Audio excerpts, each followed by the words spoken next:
Hello po sa inyong lahat mga ka-crypto. Ako po si Pinoy Crypto Trader. At sa video na ito ay pag-uusapan po natin ang kamakailang balita tungkol po kay Bitget token or BGB.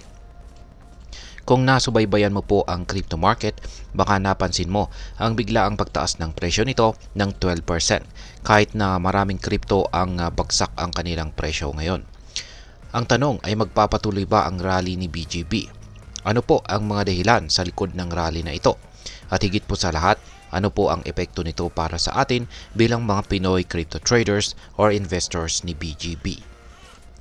Kaya ayan po ang siyang ating pag-uusapan sa video na ito. Pero bago po tayo magpatuloy, ay nais ko lamang po munang bigyang linaw ang aking disclaimer kung saan ang nilalaman po ng video na ito ay hindi po ito isang financial advice. For education and information purposes lamang po ang layunin nito. Ayan, bakit nga ba biglang tumaas ang presyo ng Bitget token or BGB? Nitong nakarang araw, ang presyo po ni BGB ay tumaas ng 12% kung saan ay naglagay nito sa top 20 cryptocurrency sa buong mundo. Sa kabila po ng pagbaba ng trend ng crypto market, nagawa po nitong mag-breakout sa resistance level na $6.72. Isa po itong mahalagang psychological na price threshold. Bukod dito ay nagkaroon po ng 101% increase sa daily trading volume ni BGB kung saan ay umabot po ito sa $739 million. Ibig pong sabihin ay maraming investors ang pumapasok at nagpapakita ng pagtitiwala sa token na ito. Ngayon ay ano po ang nakikita sa BGB price chart? Ayan, nakikita natin dito ay ang 4-hour chart ng BGB USDT na trading pair. Ayan. Ayon po sa technical analysis, ayan ay meron pong naganap na isang breakout sa descending trend line dito. Bago ang pag-abot sa presyong $6.72, nalampasan po ni BGB ang trend line na resistance sa $6.30. Kapag nangyari ito, madalas po itong magdulot ng malaking rally at magtutulak ng presyo sa bagong all-time high. Maliban dito ay ang current price at ang possible target. Sa kasalukuyan ay nasa $7.25 ang presyo ni BGB. Kung magtutuloy-tuloy ang pattern na ito, malaki po ang posibilidad na maabot nito ang dating ATH or all-time high na nasa $8.50 kung saan ay meron pong dagdag na 20% na potential gains. Ano naman po ang sinasabi ng mga technical indicators? Ayan. Ang ating technical indicators natin dito sa ibaba ay ito po yung MACD at saka RSI. Unahin po natin sa MACD or Moving Average Convergence Divergence. Ang MACD line ay tumawid po pataas sa signal line kung saan ay indikasyon ng bullish momentum. Yan, yung sunod naman or ikalawang technical indicator natin dito ay ang RSI o Relative Strength Index. Ito po ay nasa 75.2 kung saan ay nagsasaad ng strong buying pressure. Bagamat papunta na ito sa overbought territory, malinaw na hawak pa rin ng mga buyers ang control sa market. Ngayon ay ano naman po ang mga pangunahing dahilan ng rally ni BGB? Ayan. Una ay ang approval po sa El Salvador. Ayan.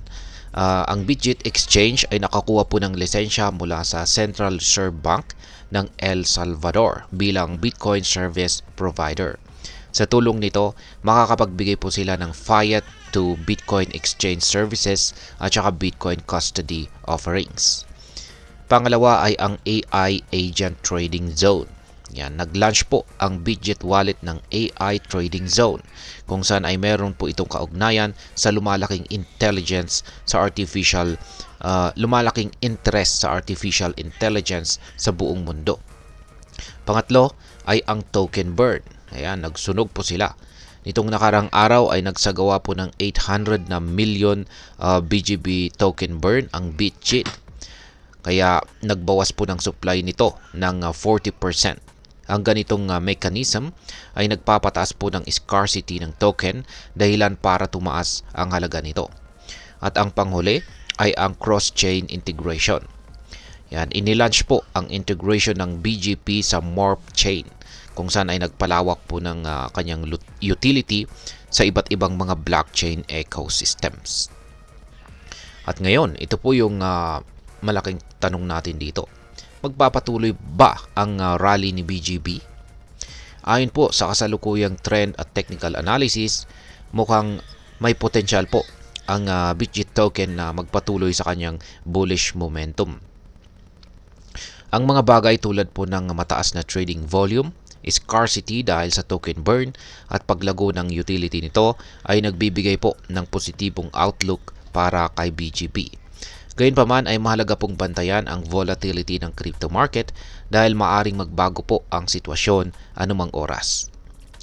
Ngayon ay ano naman po ang epekto nito sa mga para sa atin mga nagti-trade or nag-i-invest or interesado dito kay BGB. Ayan. Una ay nagbibigay po ito ng opportunity para kumita. Kung maingat ka pong sumusubaybay sa mga breakout tulad nito, maaaring ito ang tamang oras para mag-invest o mag-trade ng BGB. Pangalawa ay meron po itong higher risk. Tandaan, ang crypto market ay laging volatile. Kahit may positive indicators, palaging maglaan ng tamang risk management strategies. At ang pangatlo ay ang broader adoption. Ang mga balitang gaya ng integration ng BGB sa Morph Chain at ang lisensya nito sa El Salvador ay nagpapakita po ng potensyal para sa mas malawakang adoption ng token or si BGB sa global market kung saan ay maaring makaapekto sa demand nito. At ngayon ay ano naman ang aking masasabi tungkol dito?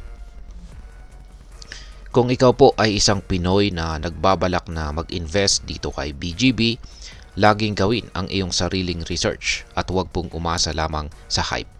Magandang balita ang patuloy na pagtaas ng presyo ng BGB, pero tandaan ang crypto market po ay maaring magbago ng biglaan. Mag-invest lamang po ng pera na kaya mong mawala at lagi pong maglaan ng diversified portfolio. At ayan, hanggang dito na lamang po tayo sa video na ito mga ka-crypto.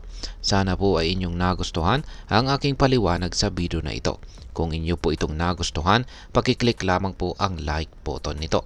Marami pong salamat sa panonood, ingat po tayo lagi at God bless po sa ating lahat.